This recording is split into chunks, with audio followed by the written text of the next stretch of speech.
En este momento voy a compartir la pantalla para la presentación.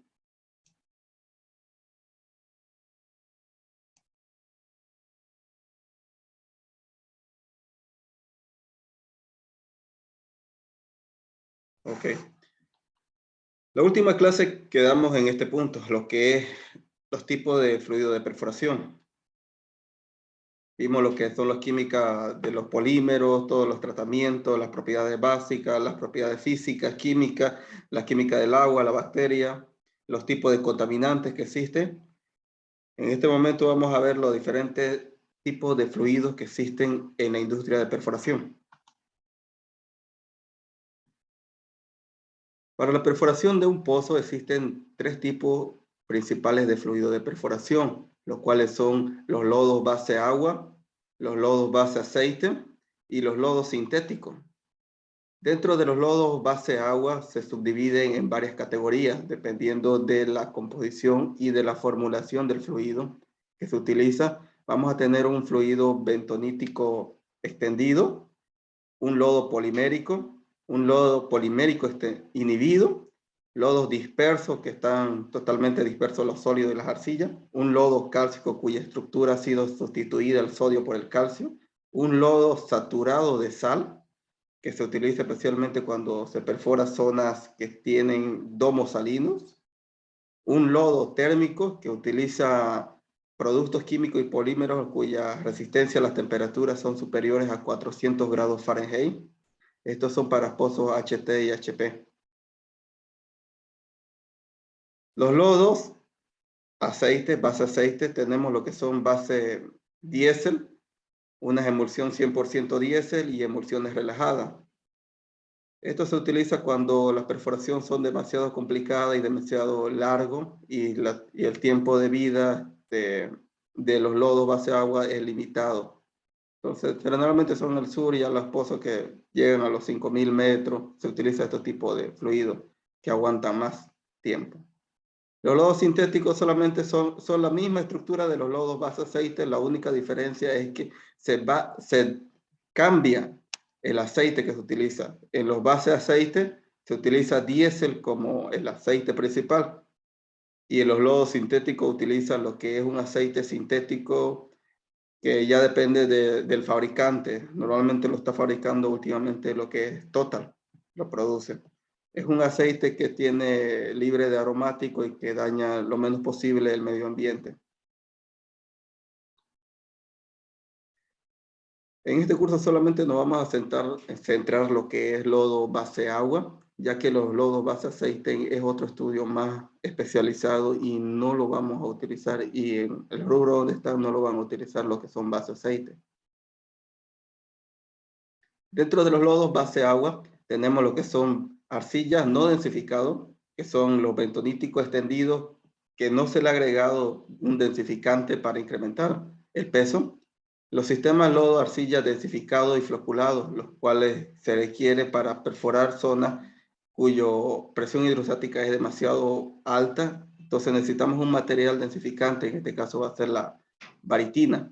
Tenemos los sistemas base arcilla, floculado y densificado, como son el tratamiento con calcio, es decir, un lodo que ha sido sustituido el ion sodio por el calcio y hemos modificado la naturaleza de la arcilla, de la bentonita. Los sistemas lodo agua salada, como lo mencioné anteriormente, son el agua que se encuentra para la preparación ha sido saturada con una sal para evitar posterior contaminación e incorporación de sales extrañas. La ocupamos todo el agua de la formulación del fluido de perforación. Estos lodos solamente se utilizan cuando tenemos problemas demasiado severos con sales, ya que la sal asimismo es un contaminante del fluido y reduce la eficiencia del polímero, como ya lo vimos en la clase anterior, que de la naturaleza de los polímeros en presencia de sales van a reducirse y flocular, disminuir la eficiencia del polímero. Los sistemas poliméricos de alta presión y alta temperatura, que son polímeros diseñados para que aguanten mayores a 400 grados Fahrenheit, generalmente se utilizan para pozos geotérmicos. Los polímeros encapsulantes. Este es el sistema que utilizan bastante actualmente, lo que están utilizando en el área de minería, lo que son los PHPA, los encapsulantes. son bastante versátiles, resistentes, se utilizó durante mucho tiempo en la industria petrolera y son fáciles de manejar. Por su versatilidad se los sigue utilizando actualmente. Los sistemas poliméricos base catiónico. Estos son ya los copolímeros que se utilizan para ir a encapsular las arcillas que son demasiado reactivas y genera problemas, pero son un lodo polimérico formulado con el PAC, con el Dual Flow, con el Duobis. Se utiliza un encapsulante catiónico para ir a retener esa arcilla. Es de la misma naturaleza del PHPA, la única diferencia es la carga negativa y positiva que tiene el polímero. Los sistemas base arcilla extendida y floculada, que es lo que mencionamos anteriormente, se flocula la arcilla para dar mayor viscosidad y se le agrega un dispersante cuando la viscosidad es demasiado alta. Los sistemas mejorados con poliglicoles, que es lo que se utiliza actualmente en la industria del petróleo, que son poliglicoles que generan una nube o se enturbian en presencia de presión y temperatura. Es decir, nosotros le agregamos un glicol al fluido de perforación y en el fondo del pozo ese glicol va a pasar de estar líquido a estar sólido y va a formar un recubrimiento sobre la pared del pozo, mejorando la estabilidad y también el control de filtrado dentro de los polímeros. Los sistemas silicato. Estos son sistemas que se ocupan para perforar pozos geotérmicos especialmente, porque son las sílices las que aguantan más temperatura.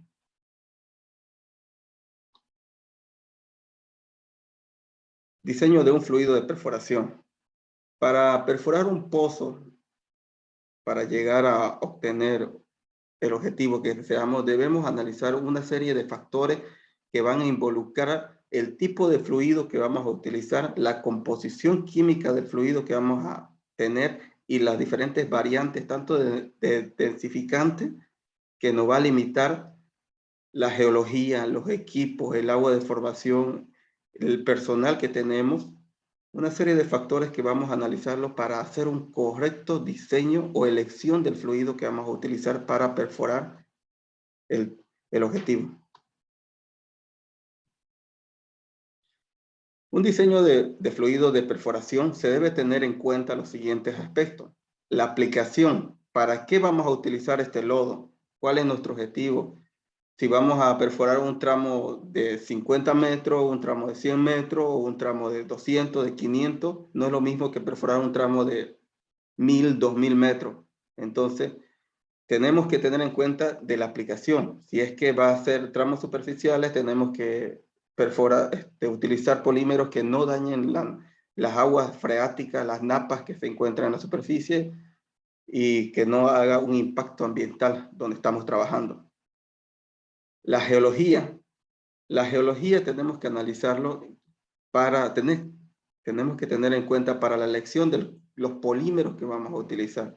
Si es una geología en la cual tiene demasiado arena, tenemos que utilizar un viscosificante a base de una goma sántica. No podemos utilizar un PHPA, ya que por la estructura que forma un solo gel, esto tiende a desmoronar, especialmente en las zonas de arena que son bastante deleznables, que son frágiles.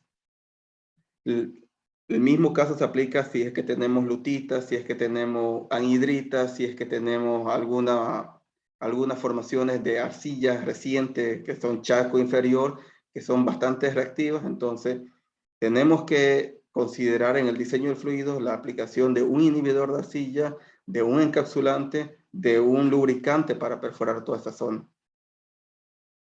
El agua de preparación. Como lo vimos anteriormente, el agua es bastante importante, ya que la naturaleza química de los iones que tenga presente esa agua me va a determinar la eficiencia y la cantidad de polímeros que voy a utilizar. Si es un agua demasiado salada, no voy a utilizar una arcilla porque me va a generar floculación. Entonces no voy a poder utilizar la bentonita libremente, sino voy a ir a aplicar un sistema polimérico que resista como un PAC, una celulosa polianiónica. Los problemas potenciales encontrados.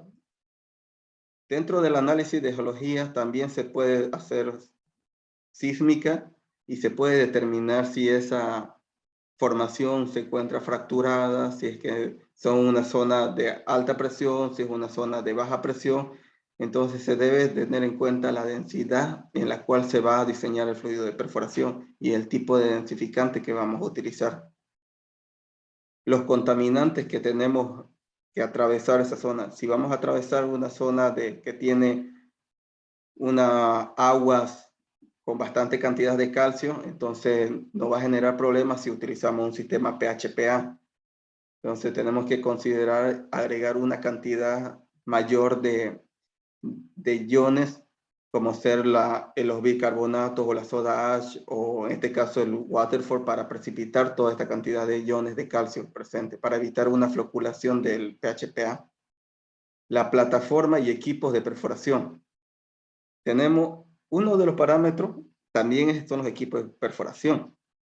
Tenemos que tener en cuenta qué equipo vamos a utilizar para diseñar un fluido. Si es un equipo que tiene unas zarandas que no son muy eficientes, como una ALS, no puedo diseñar un fluido de perforación cuya viscosidad sea superiores a los 80 segundos en viscosidad de embudo o superiores a los 40 centipoise en viscosidad plástica. Entonces me va a generar problemas en la aplicación de este fluido para mis equipos de control sólido. La misma situación, si es que tengo un equipo que no dispone de un equipo para el agregado y el mezclado correcto de pales de baritina, podemos pensar en utilizar otro tipo de material, como por ejemplo los carbonatos, que tienen menor gravedad específica y son más fácil de bolsear, más fácil de manejo. En cambio, si la varita, si viene en Big Bag, obligadamente tengo que utilizar un montacarga o un tecle para el agregado. Entonces, todos estos parámetros debemos tener en cuenta para el correcto diseño de un fluido de perforación.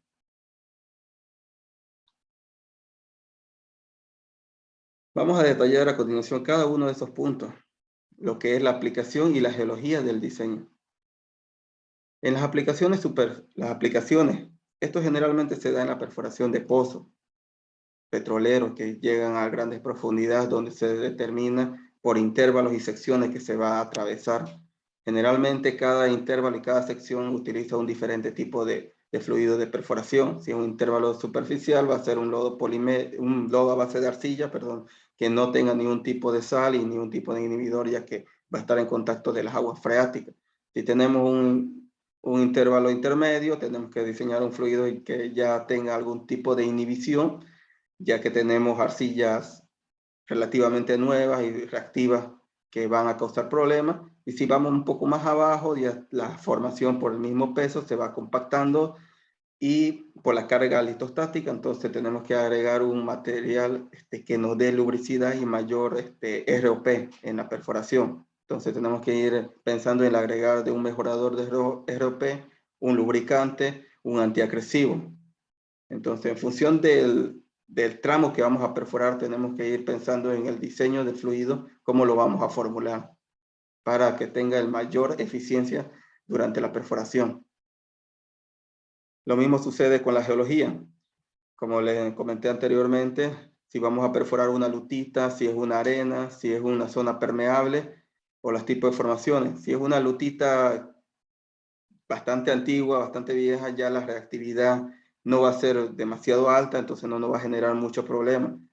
Pero si es una lutita que se encuentra microfracturada, entonces tenemos que ir pensando en la agregada de un material sellante como tipo asfalto, una gibsonita, un resinex o un AS44 para ir a sellar. Si esa lutita ya es mucho más joven, entonces los problemas ya de caída y desmoronamiento de la lutita son más severos y tenemos que ir pensando en la agregada de un inhibidor de arcilla.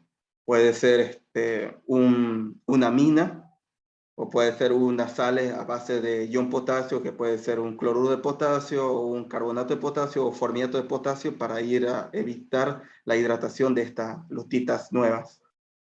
Pero lo mismo sucede con las arenas. Tenemos que ver qué tipo de arena son, si es una arena de grano grueso, de grano fino, si es una arena deleznable, si es bastante compacta. Entonces, en función a ello, tenemos que analizar los recortes que van saliendo del pozo. O en este caso la litología. Si es que tenemos un análisis litológico de pozos anteriores, aledaños o historiales, eso nos va a ayudar bastante para la mejor selección del polímero que vamos a utilizar. En el caso de la permeabilidad, si es una arena que se encuentra con grano grueso, que es bastante drenable, la permeabilidad va a ser demasiado alta, entonces tenemos que ir pensando en agregar un reductor de filtrado eficiente como una celulosa polianiónica, y si se cae, tenemos que ir pensando en la densidad del fluido, aumentar un densificante para dar mayor estabilidad del pozo, y a la vez un material de puenteo que nos va a ayudar a mejorar la eficiencia del reductor de filtrado. Los materiales de puenteo pueden ser a base de carbonato o pueden ser a base de grafito con un diámetro determinado, seleccionado, de medio, fino o grueso, dependiendo de la arena que tengamos presente durante la perforación.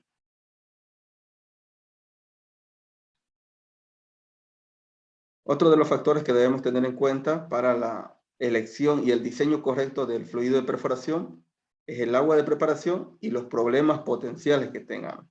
Como mencionamos anteriormente, es importante tener en cuenta un análisis previo a la preparación del fluido. Tenemos que determinar los iones de calcio, de magnesio, la dureza que tenga esa agua y el pH. Se hace un análisis en laboratorio de cloruro.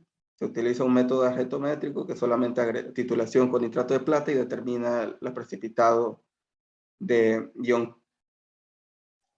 cloruro que tenemos, el cloruro de plata que se precipita en forma blanca y sí, se termina la titulación, forma este color rojo.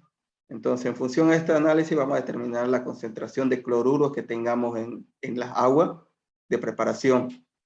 De la misma manera vamos a hacer el análisis de dureza. Se lleva una muestra en laboratorio y se hace la determinación de la dureza del agua que vamos a utilizar. Estos iones interfieren negativamente en la eficiencia e hidratación del polímero, como lo vimos en la parte de química de polímero.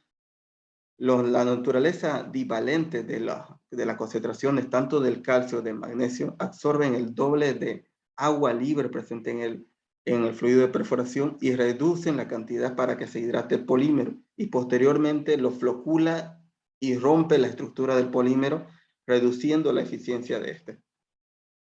Entonces, por eso es importante monitorear estos iones durante la preparación, durante la perforación que tengamos durante la ejecución para ver el contaminante y hacer un tratamiento correctivo de estos iones. Los problemas potenciales. A medida que se tenga datos, mayor información, que se va a una zona donde ya tiene datos, entonces vamos a ver la geología que tengamos y si nos indica que tenemos una arcilla reactiva nuevas, vamos a tener problemas de embotamiento de la corona, la acreción y adherencia de las arcillas reactivas a la superficie del metal, que va a impedir que tenga superficie nueva, contacto con los dientes, con los insertos y vayan a romper la roca. Entonces reduce negativamente el AROP cuando tenemos estos tipos de acreciones. Entonces tenemos que tener en cuenta, si es que tenemos estos tipos de problemas potenciales en nuestro diseño de fluido, entonces tenemos que ir pensando en agregar no solamente el inhibidor de las arcillas, sino un elemento que evite la pega de esta arcilla sobre la superficie del metal, la adherencia, la acreción. Para ello se tiene que pensar en un surfactante o en algún lubricante que baje la tensión superficial lo suficientemente bajo para evitar la pega de estas arcillas sobre la superficie del metal. Si en anteriores historiales de perforación tenemos problemas de pega de tubería, entonces tenemos que tener en cuenta todo lo que son los datos, que son los torques, los pesos de la herramienta durante la perforación, ya que también tenemos que tener en cuenta el ángulo en el cual se está realizando la perforación. Si es un pozo que tiene un ángulo de 45 grados o superiores, existe una alta probabilidad de formar camas de recorte. Y las camas de recorte, como se ve en esto, lo que ocasionan son empaquetamiento y apresionamiento de la herramienta. Entonces nosotros tenemos que monitorear, si es posible, la cantidad de recorte que va saliendo a medida que se va profundizando el pozo. Entonces eso nos va a dar un volumen de cuántos recortes estamos teniendo en superficie y cuánto es el avance, y para dar una idea de la limpieza del pozo. Si es que en la hidráulica de perforación nos da un índice de limpieza demasiado bajo, entonces tenemos que ir pensando en agregar unas píldoras, unos baches de limpieza o un tren de baches de alta relojía, de baja relojía y de alta relojía, y enviarlo y ayudar a la limpieza. Tenemos que tener en cuenta el ángulo. Si es superior a 45 grados, es una alta probabilidad que tengamos cama de recorte. Y tenemos que ir pensando o programar el envío de estas píldoras cada 100 metros o cada 120 metros, dependiendo de su profundidad que van a perforar. Guillermo, disculpa un ratito. Ahí para contar un poquito cuando hablaba de la cama de limpieza, el producto que nosotros recomendamos, don Arturo y el Team Fujita, es la goma sántica. La goma sántica es el producto que ayuda a sacar los recortes más pesados cuando están perforando sobre roca. Entonces, si ustedes usan Duovis o la goma sántica, les va a ayudar muchísimo en limpiar esas camas de recorte, justo en la zona donde se está formando el ángulo. Y ver, en ese tema hay una cosa que te quiero acotar. Bien lo decía Guillermo, todo depende de la profundidad, ¿no? No te olvides que un lodo que preparas y no cumple su función es excesivo, por decirte, estás botando plata, tiene que ser lo justo. Y el término de diseño de lodo me parece muy bien cualificado, pero también ahí hay que pensar que eso tiene que ser en el segundo taladro, no en el primero, porque el primero no te va a dar la geología, ¿no? Claro, ya después de haber obtenido los datos de estratigrafía, todo ya sería en el segundo taladro, don Arturo. Sí, Claro. correcto. Por eso también, en este sentido, también hay que pensar en qué hacer cuando estamos entrando, porque a veces el primer taladro es el que no a veces, el primer taladro es el que nos da la tónica de cómo va a ir todo el proyecto. En ese sentido, por eso yo no soy amigo de recetas de cocina, sino en tener criterio amplio para poder diseñar el tema de lodo. Pero ese tema de la goma sántica me parece muy interesante también, Iber. Sí, copiado, don Arturo, le estamos copiando. No sé si River podés acotar algo más.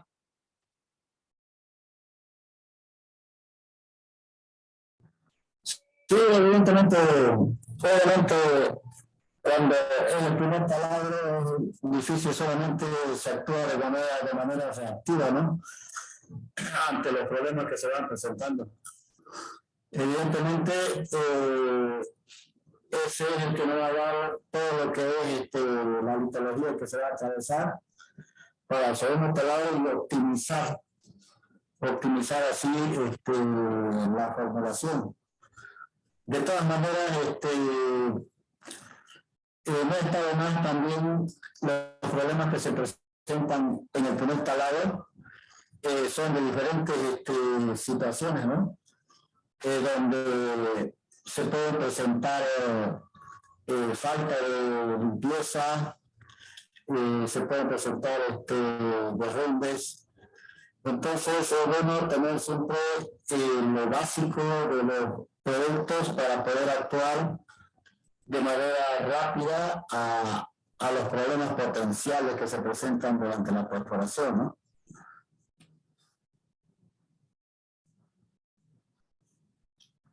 Dale. Sí, correcto, Rilber, correcto. El primer taladro, más adelante le voy a mostrar una imagen, cómo vamos a ir mejorando y optimizando el diseño del fluido de perforación a medida que tengamos más datos de la perforación.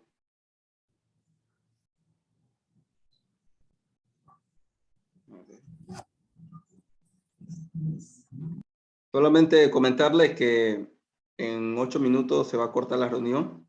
Le voy a enviar otro link para continuar. Bueno, continuando con el diseño, otro de los puntos que tenemos que tener en cuenta son los equipos que tenemos disponibles, si son plataformas, si son equipos como el que tenemos para la perforación de minería, la extracción de núcleo, la locación que tenemos, la limitación de superficie, si es que nuestra planchada, nuestra área de almacenaje es demasiado pequeña o no tiene las condiciones, no nos vamos a estoquear de materiales. También la capacidad de mezcla, no vamos a tener materiales en big bag si es que no tenemos esas condiciones. La capacidad de las bombas de mezclado, como le dije, no vamos a preparar un fluido con alta viscosidad para tener una mejor limpieza, pero si no tenemos la capacidad de nuestras bombas que van a aguantar esa relojía del fluido, entonces estaríamos haciendo un mal diseño del fluido.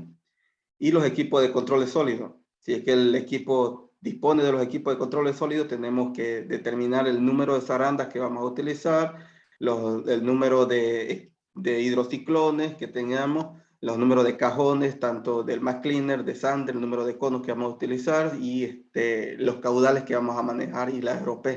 Entonces se tiene que hacer un correcto diseño de los equipos en función del objetivo que vamos a tener durante la perforación. Los contaminantes presentes también tienen que estar presentes en el diseño de fluido. Guillermo, muy disculpa, importante me acordé, Guillermo, disculpa. Ya. Ahí sería bueno que hagas hincapié en, volvete a la anterior diapositiva. Ahí cuando hablamos de, ahí, generalmente en Diamantina no tenemos este equipo de control de sólidos, pero sí, como Perfoplu podemos recomendar el volumen del lodo a preparar con relación al volumen del hueco, digamos, ¿no? Nosotros recomendamos 2 veces el volumen de la capacidad del hueco para que lo tengan el volumen en superficie. Y las piletas de sedimentación debe estar independiente de la succión de la bomba. ¿Correcto, no, don Arturo?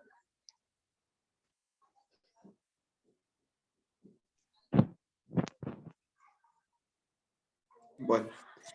Es correcto el tema este, porque una de las cosas que también hay que pensar es en el diseño, y lo ha dicho Guillermo, en el tema del mezclado y el preparado y las bombas, ¿no? Porque cuando es muy viscoso, ni cagando vas a poder bombear, ¿no? Sí, correcto, correcto. No solamente pensemos en la limpieza, sino en las capacidades de los equipos que tengamos en superficie. Por eso también es importante hacer hincapié en el detalle de la velocidad de bombeo. Claro, para eso se hace un análisis de hidráulica de perforación en función de los diámetros de los jets que vamos a utilizar, del diámetro del agujero, diámetro de la corona, de los jets que tenemos, de la limpieza y de la capacidad de la bomba, tanto del diámetro del pistón como el de la camisa y de la presión máxima de trabajo de la bomba. Entonces se determina un rango, una optimización del caudal que vamos a manejar y la viscosidad del fluido que se puede manejar con esos equipos que tenemos. Claro. Sí, Guillermo, es importante, evidentemente importante, digamos, el caudal de la bomba, porque eso te va a dar una capacidad de limpieza también de los recortes en el pozo por velocidad, ¿no? El caudal de la bomba te va a dar cierta capacidad de limpieza por velocidad que genera en el espacio anular.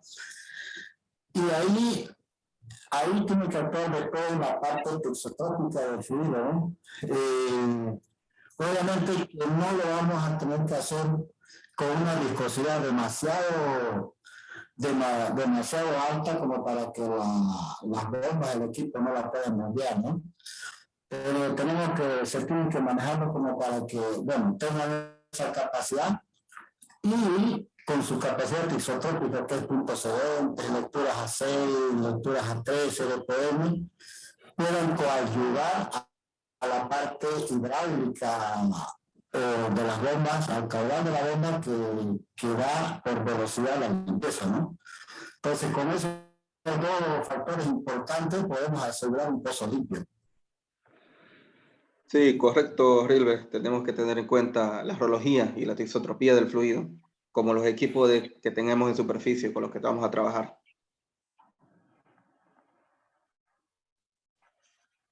Bueno. Continuando con el diseño, también se tiene que tener, antes de la preparación del fluido, el tipo de contaminantes. Bueno, si es un pozo exploratorio, evidentemente no vamos a tener idea o conocimiento de qué tipo de contaminantes nos vamos a presentar, pero dentro de los contaminantes, los más comunes que se encuentran son los sólidos. Dentro de los sólidos tenemos los sólidos reactivos y los sólidos no reactivos. Los sólidos reactivos son normalmente las arcillas, los que son tipo coloides que generan cargas eléctricas y floculación en el fluido. Los sólidos no reactivos son las arenas y limos que se van incorporando y dando peso y viscosidad plástica al fluido. El cemento se encuentra después de una cementada o se rompe un tapón de cemento, pero esto es en el área de perforación de pozos de petróleo. En la perforación de minería se ocupa también, también tenemos presencia de sales. Pueden ser provenientes de la roca misma que estamos rompiendo y se están incorporando, o puede ser presencia de las aguas que estamos atravesando. Si son aguas saladas, entonces van a incorporar su sal al fluido y generar una viscosidad alta. Lo mismo sucede con la anhidrita que se encuentra en los yesos. Si es que vamos a encontrar, va a generar un tipo de contaminante de aporte de calcio y sulfato que va a incrementar los geles, la tisotropía y especialmente el punto sedente. Lo mismo sucede con los gases ácidos. Si es que estamos atravesando una zona que tiene presencia de CO2, va a disminuir el pH y vamos a tener problemas posteriormente de floculación de la arcilla y disminución del pH que nos va a generar posterior una contaminación bacteriana. El tema del H2S o el ácido sulfhídrico es un tema bastante importante tener en cuenta el estudio de esto, ya que este es un gas altamente tóxico y mata al instante, formando un coágulo en el cerebro a las personas. Es por eso que tenemos que tener en cuenta y controlarlo, especialmente si son pozos exploratorios profundos que tienen antecedentes, pero acá en Bolivia no tenemos información de presencia de ese gas en las perforaciones de los pozos. Los datos de perforación que tenemos que tener en cuenta es la profundidad de las aguas, el tamaño del pozo, el diámetro, el ángulo al cual vamos a perforar, el torque o si es que se tienen todos estos datos. Estos datos de perforación normalmente ya se obtienen de datos que ya se perforó el primer pozo. Entonces, para una optimización más adelante y diseñar un fluido mejor, se tiene que tomar esto en cuenta. La densidad del fluido de perforación, si es que tuvieron problemas de derrumbe, como se ve acá, entonces faltó presión hidrostática, entonces tenemos que aumentar la densidad del fluido. Ya tenemos un historial de la temperatura que en la cual vamos a trabajar. Si